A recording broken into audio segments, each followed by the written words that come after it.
Hello দোস্ত, শুভ সকাল। আধিপত্য বিস্তার অনেক সময় কর্মক্ষেত্রে বা পরিবারে নিজের ক্ষমতাকে টিকিয়ে রাখার জন্য মানুষ অন্যকে দাবিয়ে রাখে বা রাখতে চায়।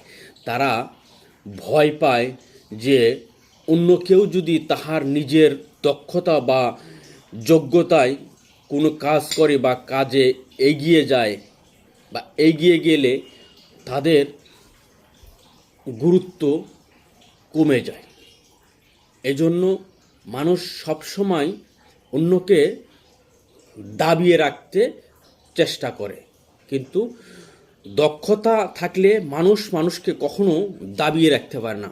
দক্ষতা এমন একটা অস্ত্র যা মানুষ সবসময় মানুষকে উপরে তুলতে সহায়তা করে। ধন্যবাদ।